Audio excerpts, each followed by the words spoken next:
경주 쪽에 가시다 보면은 인도탑 모양으로 이렇게 탑을 한쪽에다 이렇게 만들어 놓은 절은 제가 봤습니다만은 한국의 전통 사찰은 다 복발형 탑은 아닙니다. 탑은 탑인데 1층, 2층, 3층 하는 이런 다층탑이 이 한반도 중국에서는 통용되는 탑입니다. 그러면 이 복발에서 왜 다층으로 갔겠습니까? 우리는 복발형을 왜 안 짓고 집처럼 생긴 누각을 탑으로 불탑이라고 얘기를 합니까? 거기는 어쨌든 뭐 이유는 모르겠지만 어쨌든 여기에 구성원들이 가지는 터부가 다르다라는 거는 이제 드러나는 겁니다. 그래서 이렇게 복발에서 복발로 오면 제일 좋겠는데 복발에서 다층으로 가는 이 변형이 이 집단에 가지는 DNA, 그러니까 터부에 관련되는 것이다라고 얘기를 할 수가 있습니다.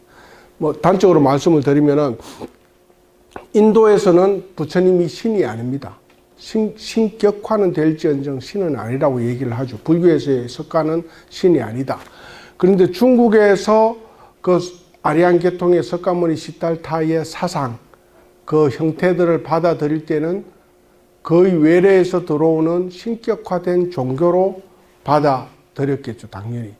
한족이 아니니까. 그래서 그 신격화되는 것은 이 고대 사회, 중국 동북아 고대 사회에서의 신은 어디에서 내려옵니까? 하늘에서 내려오고, 그럼 제사장은 높은 제단 위에서 신을 만납니다. 그죠? 그래서 뭐 피라미드도 마찬가지고 다 그런 구조지 않습니까? 그래서 중국의 아마 DNA 구성원들은 이 복발탑을 그냥 인도처럼 땅바닥에 둘 수는 없고 하니까 높은 1층, 2층, 3층 제단 위에다가 이 복발을 갖다 얹어 놓습니다.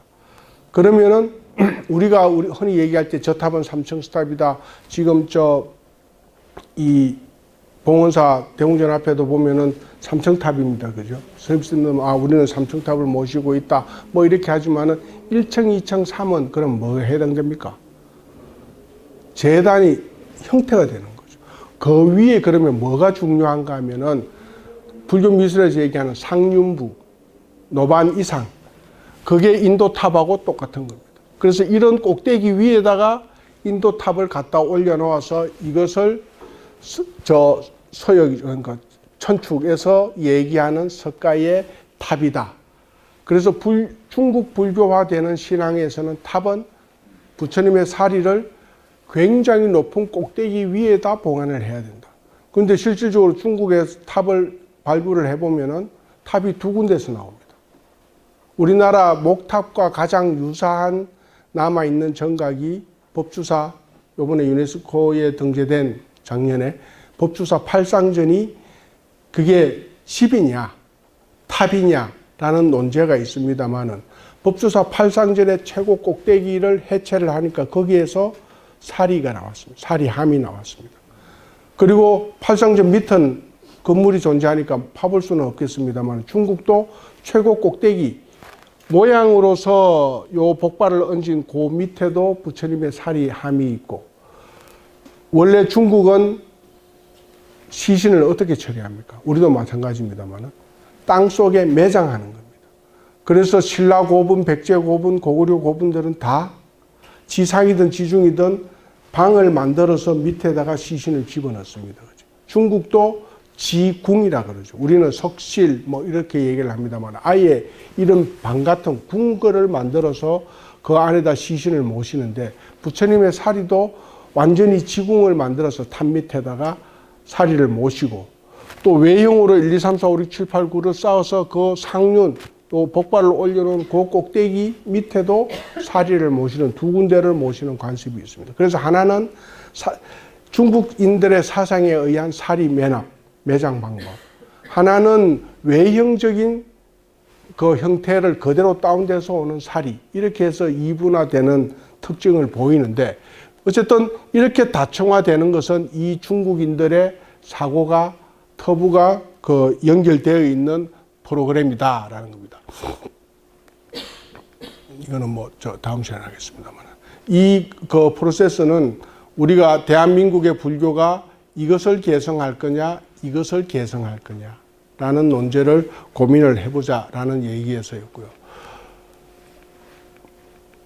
좀 빨리 가겠습니다. 그래서 이 불교의 문화라는 것은 뭐 가장 대표되는 것이 탑, 상, 이 전체를 구성하는 절, 이 세 개로 대표화될 수 있는데 이것을 일반적으로 외적 형태를 공부하는 뭐 감상하거나 아니면은 그 불교 미술을 공부하거나 불교 건축을 공부하는 분들은 외적 형태에 집착을 할 수밖에 없고, 그래서 아까 스투파가 인도에서는 땅에 놓여 있는데 중국에서는 높은 꼭대기에 올려지고, 그러면 탑이라는 것은 재단이 몇 층인가 또 중요하지만은 제일 꼭대기에 노반을 갖추고 있느냐 없느냐가 외형의 완전한 탑이다라는 얘기들을 할 수 있는 거고, 그 다음에 우리는 신앙을 불교를 신앙화하고 있기 때문에 이 내적 원리는 도대체 스투파는 뭐냐?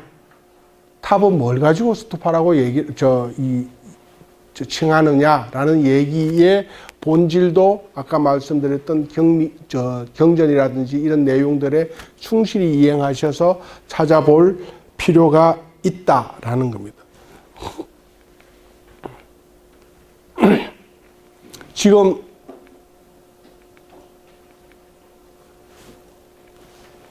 이 그림은 보시면 대부분 아시겠죠? 어디입니까? 불국사입니다. 그죠? 750년대에, 그러니까 통일신라 때에 만들어진 절의 모습입니다. 기억하시겠습니다만 이 외곽으로 담장, 회랑이죠. 그죠? 경복궁처럼 회랑이 쭉 돌려져 있고, 요 추녀가 지금은 대웅전 편액을 달고 있습니다만은 이 750년대에는 검당이죠. 검인이 모셔져 있는 검당이고, 이 멀리 보이는 탑이 뭡니까? 석가탑이고, 이 탑이 다보탑입니다. 그래서 이 그림은 한참 뒤에 한국에서도 탑신앙이라는 것이 이제 필요 없는 단계에 오는 시점입니다. 아까 그림상에서 인도에서 부처님이 열반에 드시고서 탑이 뭐냐라고 얘기를 했을 때 부처님의 사리를 봉안한 것을 스투파라고 얘기를 한다. 이렇게 경전에 나옵니다. 그죠? 솔도파, 스투파, 뭐 또는 지제, 뭐 등등의 명칭이 쭉 있습니다만은 그것은 뭔가 하면 석가모니께서 열반에 드시는데 열반경을 읽어보신 분들은 아시겠습니다만 석존이 이제 열반에 드시고자 식중독 때문에 몸이 허약해지시고 해서 열반에 드시고자 할 때 제일 걱정하는 분이 누굽니까? 안한존자입니다.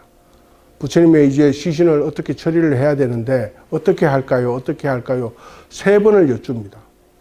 죄송합니다만 석존께서 당신이 열반에 드시면 우리는 어떻게 해야 됩니까? 하면은 석존께서 2번을 너거는 알 거 없다라고 얘기를 합니다. 민중들이 알아서 해줄 것이다 라고 했는데 그래도 안한존자가 3번째 또 묻습니다. 물으니까 전륜성왕의 장법으로 내 시신을 거두어라. 전륜성왕은 이 시기의 전륜성왕은 인도의 왕입니다. 그러니까 인도의 왕의 장법대로 내 시신을 그대로 따라하면 된다. 뭐 그것은 왜 그랬을까요? 그건 뭐 후대에서 들어가는 첨언된 얘기일 수도 있고 석조는 마가다국의 왕자입니다. 그러니까 당연히 당신이 보셨던 몸에 젖은 이건 그런 예법을 얘기를 하셨을 수도 있는데 그러면은 전륜성왕의 장법은 어떤 겁니까? 라고 안한존자가 다시 묻습니다. 물으니까 이제 석존께서 쭉 풀어내시는데 시신을 깨끗하게 향유로 씻어내고 비단으로 한 겹을 감싸고 다시 겁파육이라고 하는 그러니까 무명천입니다. 무명천으로 1000겹을 감아라. 감아서 그것을 검으로 된 관에다가 넣고 향유로 재여라. 재이고 이제 그 위에 천을 덮고 금관 뚜껑을 닫고 다시 그것을 쇠로 된 곽에다가 넣고 나무로 된 곽에다가 다시 넣어라 해서 3중이 가장 빠른 초기 경전에서 보이는 부처님 열반의 장법입니다. 근데 이것도 이제 2세기에 번역된 거, 4세기에 번역된 거, 6세기, 8세기, 10세기 쭉 가면서 그게 이제 살이 점점점 붙습니다. 그래서 제일 마지막 단계의 열반의 모습을 보게 되면 부처님 시신을 금으로 놓고 은으로 놓고 동으로 놓고 철로 넣고 목각으로 넣어라 해서 5중의 형태를 얘기를 합니다. 그게 지금 우리나라 저 박물관에 가셔서 보셔서 아시겠습니다만 감은사 같은 경우에 금동으로 된 통 안에 다시 금으로 된 집 모양 안에 다시 유리로 된 병 안에 부처님의 사리를 넣어서 1중, 2중, 3중, 4중 케이스가 나오는 게 전륜성왕의 장법에서 나오는 것과 결부를 지을 수 있는 겁니다. 그 외에 부처님의 사리를 이렇게 넣으라라고 하는 것은 한 300년 뒤에 아쇼카왕, 아유왕이라고 얘기를 하죠. 아쇼카왕의 일대기에서 아쇼카왕이 자기의 이 피로 물들인 인도 반도의 3분의 1 정도의 통일을 면피하기 위해서, 면죄부를 받기 위해서 부처님의 사리를 동원해서 자기 치세 석주하고 스투파를 세워나갑니다. 그래서 84,000 대탑을 한날 한시에 귀신을 힘에 빌어서 만들었다. 뭐 이렇게 적어놓은 게 아유왕전입니다. 아쇼카왕의 일대기인데 거기에 보면은 어떻게 되어 있는가 하면은 부처님의 사리를 금으로 싸고 은으로 싸고 동으로 싸고 이 철로 싸고 최고 마지막에 유리병에 담아서 그 부처님의 사리를 사리함에다가 넣어라 이렇게 되어 있습니다. 탑에다가 넣어라.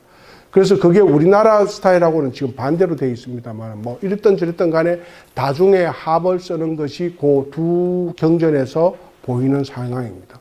그런데 이제 이게 사리붙죠. 처음에는 1000겁. 그 다음에 나중에 가면 겁을 값싸는 거는 500겁으로 반 이상이 줍니다만 나머지 곽이 장엄하는 곽이 늘어나는 게 이제 경전에서 어디서부터 시작돼서 아까 보셨던 그 불교 전파론 중에서 어떻게 형성되는지는 알 수가 없습니다만 중국에서 2세기, 4세기, 6세기, 8세기 이렇게 쭉 가면서 나오는 경전에서는 살이 붙어서 나온다. 그런데 신기하게도 그 다음에 4.5m 높이의 장작, 향나무로 여러 향으로 된 장작을 쌓아 올려서 다비를 해라. 그렇게 해서 이제 사리를 거두기 위해서 쇠로 된 철곽과 은곽 그 정도 쌓으면 아마 철곽도 녹고 은곽도 녹고 다 녹지 싶은데 어쨌든 뚜껑을 여니까 제일 마지막에 덮었던 천하고 제일 부처님 몸을 감쌌던 비단은 안 탔더라.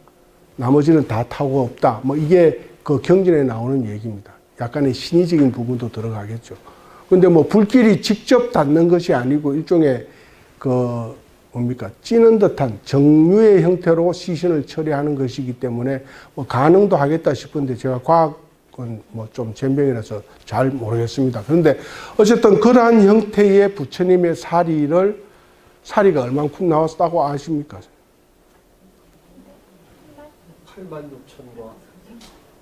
86,000과 84,000과 아쇼카왕이 세운 탑이 84,000 대탑입니다. 그런데 이게 초기 경전에서 부처님을 처음 다비를 했을 때 사리가 몇 과다는 경전은 없습니다. 그런데 이거를 이제 우리가 흔히 스님들께서도 84,000 대탑, 84,000 대탑 하면은 적어도 84,000개의 사리가 있어서 아쇼카 왕이 그것을 헐어서 탑 하나에 하나씩 넣는다 쳤을 때 84,000 대탑을 세워놓으라. 뭐 이렇게 우리가 그냥 관념적으로 이해를 하시는 거죠. 근데 불교에서 8만 대장경, 84,000 사리, 이거는 숫자로 84.000이 아니라 그냥 무한의, 리미트 무한의 숫자로 이해를 하시는 게 편할 겁니다. 뒤에 보시면 다른 경전들을 쭉 읽어보시면은 8만이라는 얘기가 굉장히 많이 나옵니다. 그래서 어쨌든 그런 그 대탑을 세우는데 이제 부처님의 사리가 이만큼 나와 있는데 부처님의 사리를 부처님이 다니셨던 부족의 장들이 내가 부처의 적장자다라고 해서 그 사리를 자기가 가지고 가는 부처님이 열반에 드셨던 그 구시나가라 왕조부터 시작해서 우리 땅에서 돌아가셨으니까 우리가 적장자지 무슨 소리 하는 거냐 해서 이렇게 막 전투를 벌일 상황이 오니까 경전에서는 어떻게 되어 있습니까? 열반경 읽어보시면 천부에서 사자가 나서 이 평화와 자유를 얘기하신 그 부처님인데 전투를 해서 되겠느냐? 내가 나누어 주자. 그럼 똑같이 이 대박을 항아리에다가 담아서 똑같이 나누자 해서 8부족이 나누어 가집니다. 그래서 8개의 부족이 신나게 자기 땅으로 가서 스투파를 세우고 그 원래 경전에는 90일 동안 빈소를 마련합니다. 90일 동안 빈소를 마련해서 그 스투파를 만들고 그 금으로 된 병에다 사리를 담아서 이제 옮긴다 뭐 이런 얘기들이 쭉 나옵니다만은 뭐 정확하게는 판단을 할 수는 없겠죠. 어쨌든 스투파를 옮겼는데 그 다음 9번째 부족이 말 타고 뒤늦게 오니까 남은 게 전혀 없습니다. 전혀 없으니까 뭐를 가지고 갑니까? 초기 경전에는 부처님의 치아, 두개골, 뼈조각 이거하고 사리는 구분되어 있습니다. 그래서 9번째 부족이 가지고 간 게 뼈들입니다. 뼈, 치아, 손톱, 발톱 이런 거를 가지고 가서 탑을 또 만듭니다. 근데 10번째 부족이 오니까 이제 남는 거는 거기부터 또 경전이 후대에 가면서 살을 붙이거나 이렇게 막 섞여 있는데 어떤 경전에는 부처님의 사리를 나누었던 대박, 항아리를 가지고 가서 탑을 만들었다. 심벌로 만들었다라는 얘기가 있고 그 다음 11번째는 제일 마지막에 오니까 다비를 하고 남은 재를 가지고 가서 재탑을 세운 것이 11번째다 해서 근본 10탑 또는 근본 11탑 얘기를 합니다. 근본 10탑은 항아리가 빠집니다. 치아와 재로 가는데 11탑, 그 근본 10탑과 관련되는 경전에서는 뭐가 나온가 하면은 그러면 이 항아리, 부처님의 사리를 나누어 주기 위해서 내려온 천부의 사자도 나누어 주면서 부처님의 사리가 탐나는 겁니다. 그래서 꾀를 내는 게 뭡니까? 대박 안에다가 밀랍을 발라가지고 나누어 줍니다. 그러니까 밀랍 안은 조사를 안 했겠죠. 가지고 가는데 급급해서. 그래서 밀랍에 붙은 사리를 가지고 초기 경전은 천부로 올라간다. 이게 중국쯤 오게 되면 경전이 어떻게 변화하면은 천부에 올라가서 수만호 탑을 세우면은 일반인들은 감히 접근을 못 하죠. 그것처럼 이게 이제 변질돼서 중국쯤 오게 되면은 용왕이 천부의 사자가 기분 좋게 이제 대박 항아리를 들고 가는데 갑자기 용이 나타나서 그 뺏어서 천부의 사자를 해하고 뺏어서 바다 깊숙이 들어가서 수만호 탑을 세운다. 수정의 탑을 세운다. 뭐 이렇게 되어 있습니다. 그러니까 어쨌든 부처님의 사리를 천부도 뭐 바다도 다 원했다라는 뭐 그런 형태로 경전들이 변해 가고 있는데 그러한 상황에서 그 얘기를 빼면은 근본 10탑이 되고 근본 11탑이 됩니다. 그런데 아쇼카 왕에 보면 이제 아쇼카 왕전에 그러면 그 근본 탑, 그 근본 탑은 불교 미술 어떤 책에 보시면은 불탑은 묘다 이렇게 딱 첫 줄에 쓰고 지나가는 불교 미술사를 해설하시는 글이 있습니다. 그 말씀도 맞는 게 그거는 근본 탑일 때는 인도 사회에서 왕족들이 가지는 스투파입니다. 묘. 그런데 그것을 아쇼카 왕이 신앙이 교단화되는 탑으로 바꾸면서부터 그러면 근본 8탑을 헐어서 자기 이 피해 면죄부를 받기 위해서 스투파를 84,000 대탑에다가 다 세워서 한날 한시에 이 연부제 넓은 이 이성세계에다 다 뿌린다. 뭐 이겁니다. 그런데 그래서 84,000개가 아닐까라는 얘기가 나오는데 아쇼카 왕을 조금 더 읽어보면은 아쇼카 왕이 근본 8탑을 헐기 위해서 병사를 보냈는데 허물지 못하는 것이 뭐 여기서는 아마 저번 아침 시간에는 보니까 룸비니를 다녀오신 분들이 많다라고 들었습니다. 이 사찰에서. 그 룸비니의 랑그랑 탑이라는 게 있습니다. 근본 8탑 중에 하나인데 그 탑은 코브라가 워낙 많아가지고 병사가 접근을 못해서 못 한다 이래 돼 있습니다.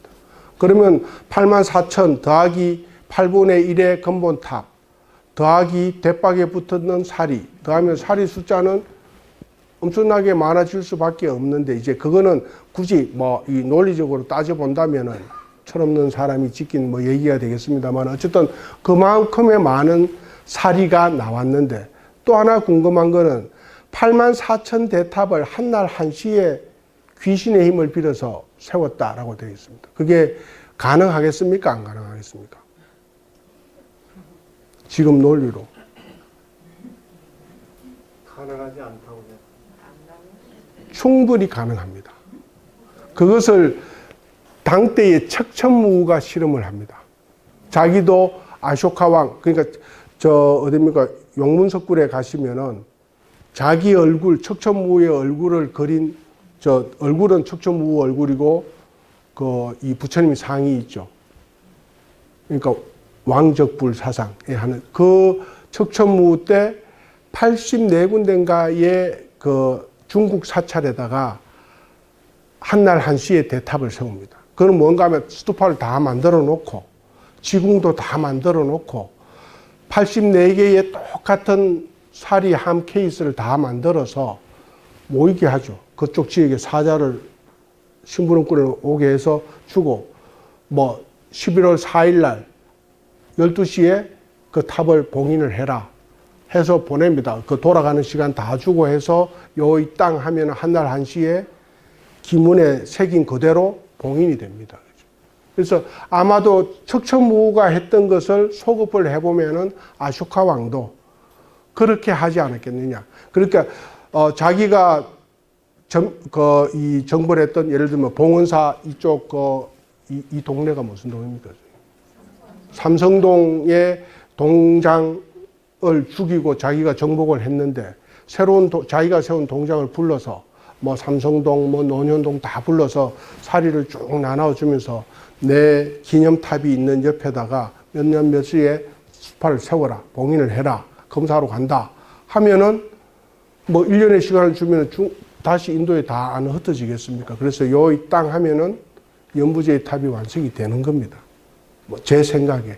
척천무우도 아마 그것을 테스팅했는 거고, 실질 중국에서는 그 케이스대로 똑같은 사리함이 나옵니다. 날짜, 언제에 누구에 의해서 봉인했다라는 얘기까지 다 나오는 거니까. 그거는 좀 번외적인 얘기입니다만, 어쨌든 불교의 교단의 파워가 그 정도 논리 정연하다라는 것은 이해를 하시면 되겠습니다. 어쨌든 그게 부처님의 탑이고, 근데 이 불국사는 부처님의 탑이 두 개로 이렇게 갈라져 있습니다. 그죠? 그런데 원래 초기 불교의 심벌, 랜드마크는 부처님의 사리를 넣었다는 스투파가 키워드입니다. 그 스투파를 어디에 세우는가 하면은 처음에는 저작거리, 내거리, 사람이 가장 많이 다니는 내거리에다 스투파를 세워라. 경전에 그렇게 나옵니다. 그래서 왕이 사는 왕궁에서 심리, 그러니까 4km죠. 4km 떨어진 내거리에다 스투파를 세워라. 해서 세워서 세우라는 이유는 지나는 모든 백성들이 보고 찬탄할 수 있게 해라. 이게 이제 경전에 적힌 내용입니다. 그랬는지 안 그랬는지 모르겠습니다만 어쨌든 경전에서는 그렇게 나옵니다. 그러면 그 내거리의 스투파를 칭견하기 위해서 성도들, 부처님을 기리는 출가하신 제자부터 시작해서 문도들이 쭉 가서 그 탑을 보고서 어떻게 합니까? 기본적으로는 돌죠. 우요 삼잡을 하십니다. 우요를 쭉 이렇게 하시고 거기에 각종 꽃을 바치고 음식을 바치고 이렇게 해서 그러면 점점점 거기에 뭐가 생깁니까? 관리하는 집단이 음식을 거두어 와야 되고 꽃을 거두어 와야 되고 그 다음에 스님들이 묵고 주무셔야 되고 씻어야 되고 하는 것이 모이는 게 교단에서 얘기하는 절의 가람의 시작입니다. 물론 가람은 석종께서 살아 계셨을 때 행보하시면서도 인도는 우기입니다. 그죠? 우기가 될 때마다 오계절이라 그러지 않습니까? 인도는. 우기가 될 때마다 안거에 들어가셔야 됩니다. 사셔야 되는 집이 있어야 되는 거죠. 그래서 부처님과 제자들이 머무는 절이 있었습니다. 아란야라고 해서 있었는데 왜 부처님께서 안거에 드시는가 하면은 뭡니까? 비가 많을 때는 땅에 생물들이 많은데 발로 밟을까봐 두려워하셔서 안거에 드셨다. 이렇게 되어 있습니다. 그래서 안거에 드는 것도 초기의 절입니다. 그런데 그 초기에 부처님이 살아 계셨을 때의 절은 교단화되고 난 뒤에 절하고 차이점이 하나가 있는데 그 절은 지금 뭡니까? 선빵 생각하시면 됩니다. 그래서 부처님이 모셔진 대웅전 빼고 송광사 생각하시면 스님들이 머무시는 영역을 쭉 그려보시면 그 중에서 제일 큰 데가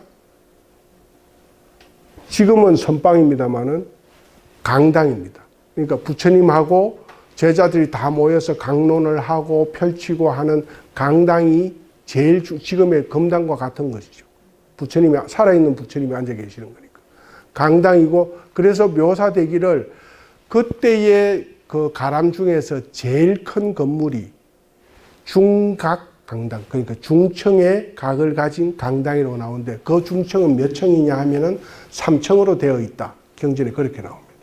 그러니까 그게 부처님이 머무시는 것은 거의 살아있는 왕이 머무는 건정전하고 같은 포맷으로 되어 있는 거죠. 그리고 이제 그 외에 중요한 게 살아있는 분이니까 씻어야 되고, 음식을 드셔야 되고, 그럼 드셨으면은 비구셔야 되고, 그 다음에 참선하셔야 되고, 이런 겁니다. 그래서 살아있는 스님들 중에서 제일 중요한 이 건물의 위격은 뭔가 하면은 부처님 왈, 그러니까 그 불설왈 했을 때 가람이 어느 봉원사가 크느냐, 뭐 조계사가 크느냐를 따질 때는 우리는 뭘로 따지겠습니까, 지금? 대웅전이 얼마만큼 크냐, 뭐 이런 걸로 하시겠죠. 그런데 스님이 사시는 변소의 크기, 욕실의 크기, 주무시는 곳의 크기에 따라서 사찰의 대소를 논해라, 이렇게 되어 있습니다. 그게 방편이죠. 굉장히 치밀한 겁니다. 그러니까 화장실이, 우리는 불결한 것 같습니다만 사찰에는 가면은 화장실에도 수행이 방편입니다. 비울 때에 마음을 어떻게 할 거냐라는 거죠. 그래서 변소의 크기가 곧 가람의 크기와 동격이다라는 경전 글귀가 상당수, 대웅전의 크기가 절의 크기를 논한다는 경전 글귀는 저는 못 봤습니다. 야, 고고학하는 놈이 경전을 뭐 그렇게 많이 어쩌리냐라고 따지면은 이게 좀 뭐 아픈 상황인데, 제가 처음에는 저는 저 밑에 경북대 부산대에서 학위를 했는, 고고학을 했는 사람인데, 거기에서 이제 중앙성가대 일현 스님 인각사 조사할 때에 이 불교 이다리 인물해서 일현 스님을 칭송할 때 불교 방송하고 종단에서 오셨다가 뭐 이 땅 파고 있는 놈을 보고, 아, 저놈 괜찮겠다 해서 저를 중앙성가대로 이렇게 픽업을 해 가셨습니다. 운 좋게 갔는데, 그때는 박물관에 조교로서 있었습니다만.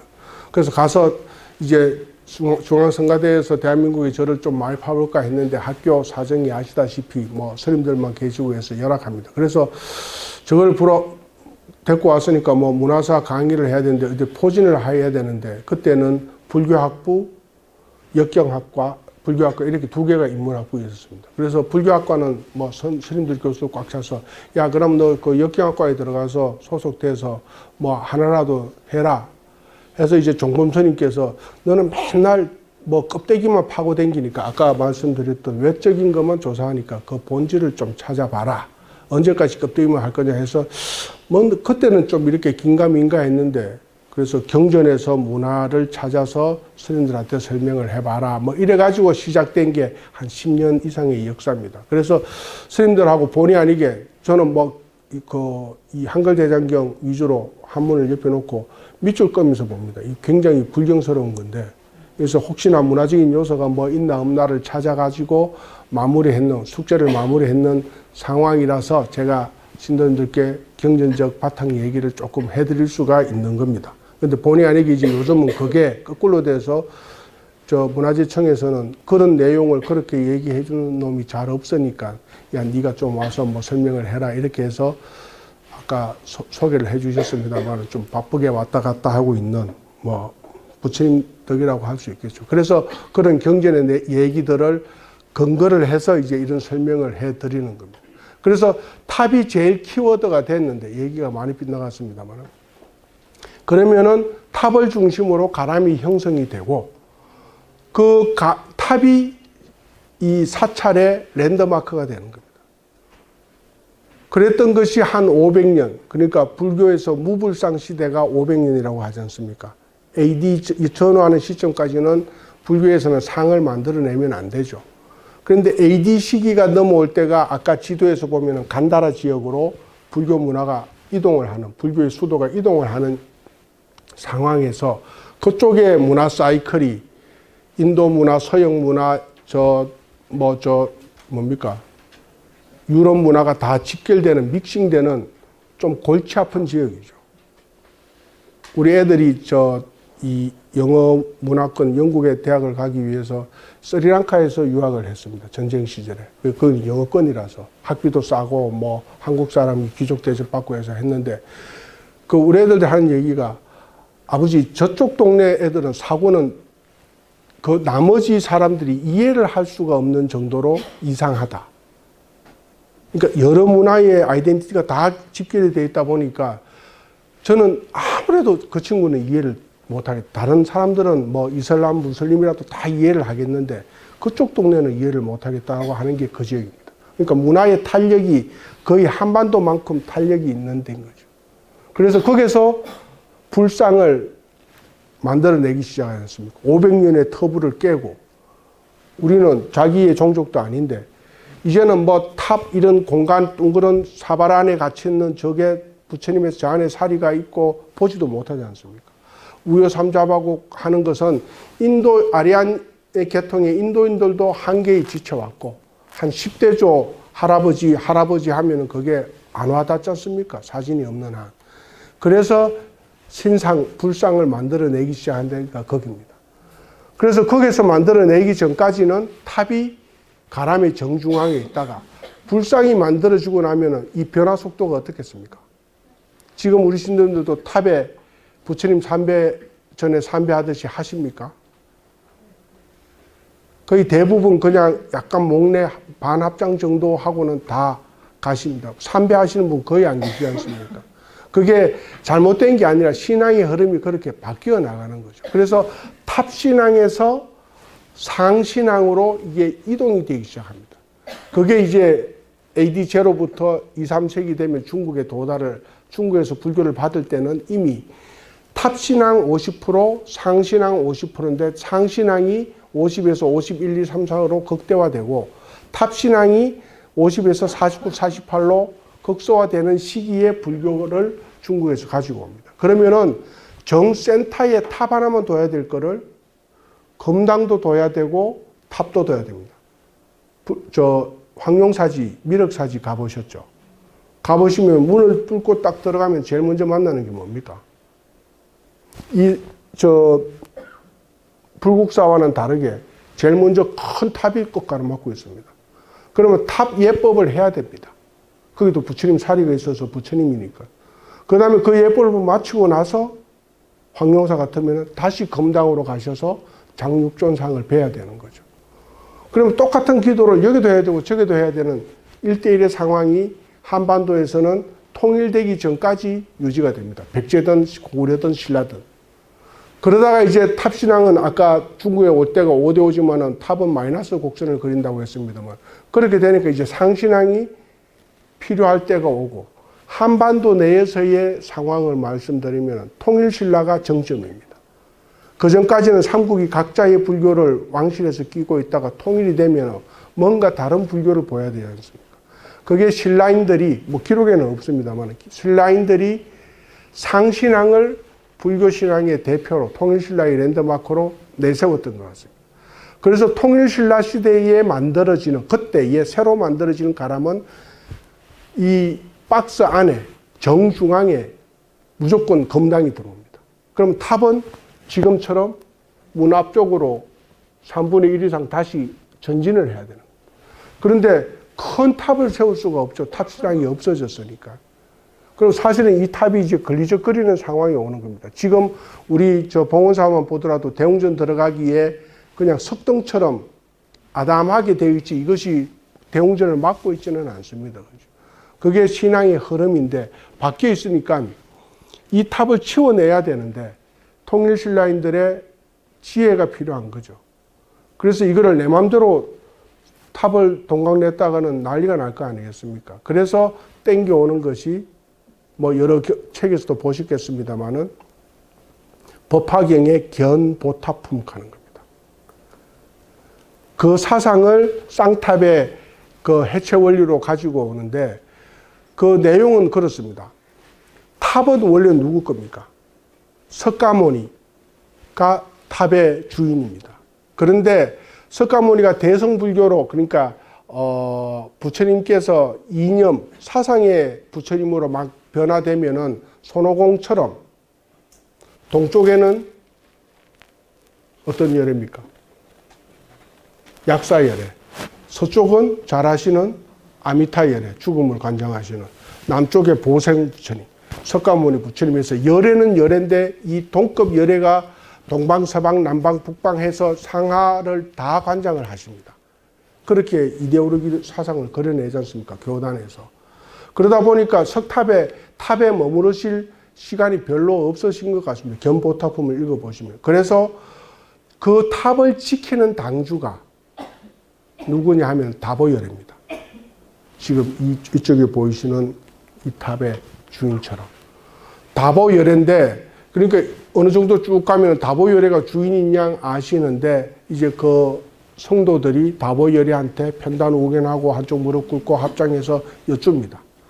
석가열애를 친결하게 해줄 수 있느냐? 볼 수 있게 하겠느냐? 하니까 이제 다보열애가 석가열애한테 합니다. 뭐, 당신 좀 한번 오셔야 되겠는데요. 뭐, 이래 시나리오입니다. 그래서 해서 석가열애가 그 탑에 놔두셨는데, 이 관계는 저는 이 경전을 폄하하는 건 아니고, 다보열애가 묘하게 행동을 하십니다. 진짜 주인이 오시면 이 자리는 하나인데 어떻게 해야 됩니까? 당연히 석가열애한테 자리를 내어줘야 되는데 다보도 열애십니다. 그래서 자리를 반춤 내어줍니다. 요 한 자리를 반춤 요래 내주시면서 앉으시지요 하니까 석가열애가 당신 앉으세요 하고 안 앉으십니다. 그런 관계가 법화경에서 보이는 신앙의 패턴입니다. 그래서 생각하는 게 뭡니까? 이분도 열애고 이분도 열애인데, 그러면 큰 집을 짜갈라서 두 집 만들면 이쪽에는 석가열애 앉으시고 이쪽은 다보열애 앉으시면 되는 거 아니냐가 이 탑이 두 개로 나누어지는 원리입니다. 그 대신에 작아지죠.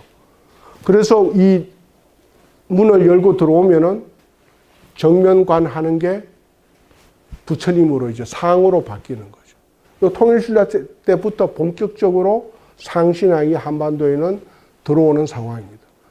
그래야 사실은 이 공간, 부처님 앞전에 이 공간, 아까 조금 전에 홍보를 하시던데, 그 제사, 대산 제를 모시거나 할 때에 부처님 앞에서 보통 다 합니다. 그죠, 지금.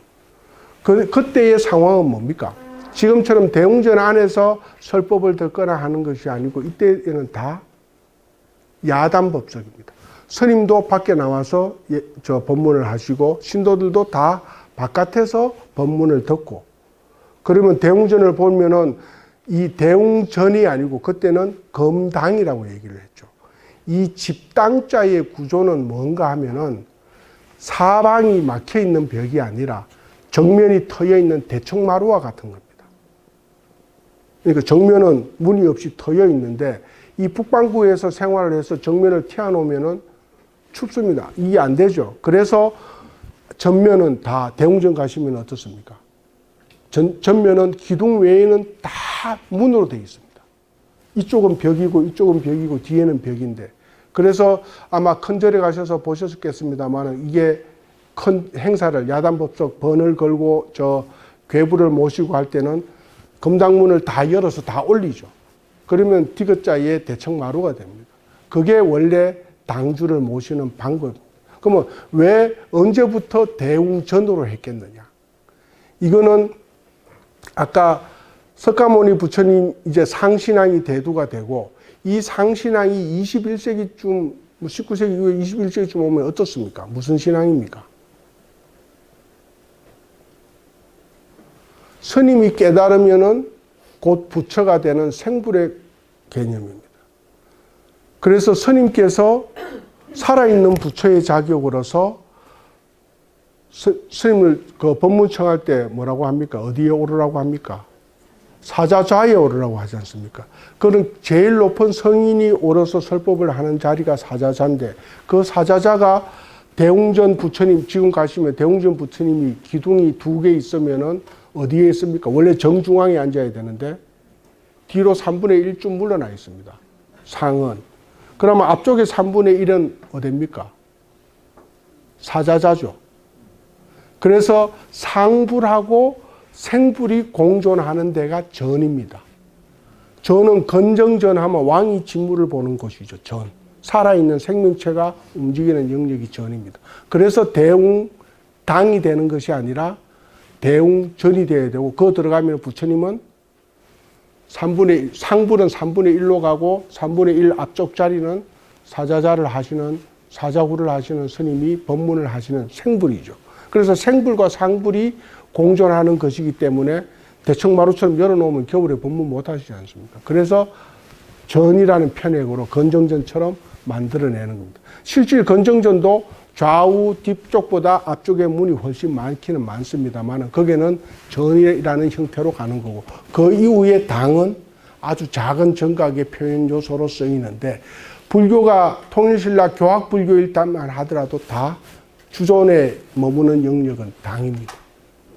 그래서 그런 표현으로 했을 때 그 당을 유지하기, 지금 이 불국사는 편액은 조선시대에 새로 만들었기 때문에 대웅전으로 되어 있습니다만 이 원래는 검당이죠. 그래서 여하튼 간에 탑이 갈라서게 되어 있는 상황이다라는 겁니다.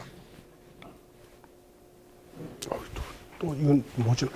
한 5분만 더 슬라이드만 빨리 넘기고 제가 다음 시간에 다 넘겨드리겠습니다. 석가탑이 서쪽이죠. 이게 남쪽은 지금 보시는 데가 이 앞쪽이 남쪽이고 이 뒤에가 북쪽이고 동쪽이고 서쪽이고 이렇습니다. 그래서 지금 위에 보시는 두 장이 지나가는데 요게 가보신 분들 계시겠습니다만 남거랑에 있는 근본탑입니다. 남거랑 탑인데 이거는 석가모니 시달타의 묘에 해당되는 탑입니다. 지금은 흙으로 덮여 있습니다만 요 흙을 한 20cm쯤 내려가면 다 벽돌탑입니다. 그래서 인도는 벽돌로서 스투파를 만들어내는 겁니다. 그 다음에 이제 불교 신앙적인 탑, 교단으로서의 탑을 보시면은 이 탑은 많이 보시는 뭐 어느 책이나 미술책에 보면 다 보이는 산치탑, 인도에 있는 산치대탑인데 이 산치대탑 중에서 이 제2탑 같은 경우는 이게 석가탑의 사진으로 석가의 사리탑으로 쓰입니다만 실질적으로는 이 탑은 석가모니의 탑이 아닙니다. 요 위에 우산이 이렇게 3개 보입니다. 그죠? 이 3개의 우산이 석가는 그 나눠드린 경전에 보면은 4개를 가집니다. 탑을 가지는 요때의 지위를 가진 자가 저 암경에 보면은 4그룹이 있는데 전륜송왕, 세속의 왕이고 아라한, 벽지불, 석존이다. 그래서 전륜송왕은 그 세속왕이기 때문에 불교의 예법을 표하지 말고 아라한, 벽지불, 석가의 탑의 예를 표해라. 그래서 묻습니다. 그러면 어느 게 아라한 탑이고 어느 게 벽지불 탑입니까? 모양새는 다 똑같은데. 했을 때에 불교 미술에서 얘기하는 상륜, 노반의 숫자로서 정해라. 되어 있습니다. 그러면 4, 3, 2, 1. 그래서 경전에서 노반이 4개 이상인 탑은 다 불탑이다.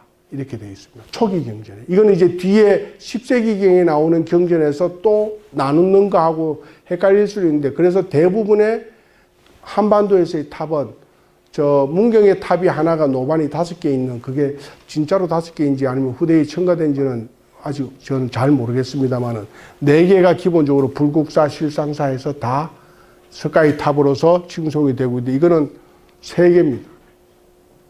아라한의 탑이죠. 실제 이걸 발굴했을 때 이에 나온 탑 지명에도 아라한의 탑이다 이렇게 나와 있습니다. 그래서 인도에 가셔서 제대로 다 살아남아 있는 탑을 청결하실 때 석가의 탑을 가고 싶다 하면은 이 숫자를 세려서 가시는 게 맞다는 거예요. 이거는 중국에도 통용이 됩니다. 중국에서의 우리나라의 성탑은 아라한 벽주부는 대덕 큰 스님이지 않습니까? 성탑은 모양이 다릅니다. 그죠? 우리는 부도라고 얘기도 하고 중국에서는 부도도 불탑이고 성탑이고 같이 썼는데 우리만 유독 왜 성탑을 부도라고 얘기하는지는 알 수 없습니다. 불교 미술의 제1세대가 그러했는지 스님들이 그렇게 불렀는지는 모르겠습니다만 어쨌든 차이가 있는 탑이다. 그 다음에 서역의 탑도 위에 모양이 조금 이거는 복원된 그림입니다만은 길어졌습니다만 똑같은 탑이고 위에 요 노반이 있고 하나, 둘, 셋, 넷 꼭대기에 보주를 달았습니다. 그럼 이 탑은 석가탑이에요. 이 탑의 모양색이 어떻든 간에 시간이 없어서 가람에 대한 얘기는 그냥 지나가겠습니다. 그래서 이거는 실제적으로 벽돌만 남은 다 허물어지고 탑인데 보면은 이중의 기단 위에 포탄처럼 옥수수처럼 생긴 복발탑을 모셔두고 있습니다. 이랬던 것이 중국에 들어오면은 갑작스럽게 이렇게 변합니다. 그래서 그 중국인의 DNA가 과연 뭐냐라고 했을 때 이 부분이 우리가 불교 미술에 얘기하는 상륜부입니다. 이 상륜부가 인도, 아까 앞에서 보셨던 인도의 복발탑에 그대로 갖다 올려놓은 겁니다. 그래서 이 공간은 우리로 치면 탑에 이게 제일 중요한 것 같은데 실질적으로 중요한 건 이게 아니죠. 이거를 이제 직관하신 스님이 좀 한참 됐습니다. 입적하신 지관 스님께서 조계사 탑이 몇 층 탑입니까? 한 번도 이래 안 세려보셨습니까? 팔각 10층 탑입니다. 10층 탑을 짓는다 했을 때 문명대 교수님을 비롯해서 대한민국 불교계에 있는 불교학자들이 난리가 났습니다. 스님 왜 생뚱맞게 10층을 지으십니까? 우리는 다 9층인데. 그래서 지관 스님께서 하셨던 얘기가 너네가 경전에서 9층 탑이라는 얘기를 찾아오면은 내가 9층 탑을 짓겠구만. 그리고 9는 중국적인 요소에 양수에 해당되는 것이고 불교는 다 6, 8, 4를 훨씬 더 많이 얘기한다고 불교신문에 한 페이지 전면에다가 사설을 쓰십니다. 그래서 나는 죽어도 10층 탑을 짓겠다라고 해서 지으셨는데 요 노반의 패턴은 또 중국을 나중에 따라갑니다. 다음 시간에 제가 보여드리겠습니다. 한국은 처음에는 중국 탑을 그대로 응용해서 목탑을 미륵사도 짓고 황룡사도 지었는데 나중에 가면은 다 탑이 작아지면서 돌로서 항구성을 영위를 합니다. 그리고 위에 보면 노반은 항상 4개인 겁니다. 그래서 일본은 중국의 탑을 모방을 했으니까 5층, 7층에 이 다층간 위에다가 노반을 갖다 얹습니다. 그런데 중국도 그렇고 일본도 그렇고 한반도도 이 석각에 남아있는 황룡사 구청 목탑도 보면은 이 노반의 숫자가 원래 경전에서 4개라 그랬죠. 그런데 9개로 되어 있습니다. 노반은 다 통일스럽게 이런 목탑은 9개가 올라갑니다. 이 9이 뭐냐라고 했을 때 지관 스님도 그것 때문에 고민을 굉장히 많이 하셨는데 이 9이 중국에서 천자의 완성의 숫자입니다. 홀수는 남자의 숫자고 짝수는 이 여성의 숫자 음수니까 이 꼭대기 하늘을 보는 양수를 세워야지 음수를 세울 수 없다라고 되어 있습니다. 그래서 여기에다 8 이상이면 이 10세기 그 뒤에 나오는 경전을 제가 적어놨습니다만은 경전에는 스님을 예전에는 초기에는 아라한 벽집을 2그룹만 만들면 됐는데 이게 세월이 늘어나서 성녀들이 많이 늘어나니까 이 반은 아라한이고 반은 벽집이고 그럼 밥할 시자 스님은 누가 할래 하면 없는 거죠. 그래서 이 깨달음의 건기에 따라서 다시 8등분을 합니다.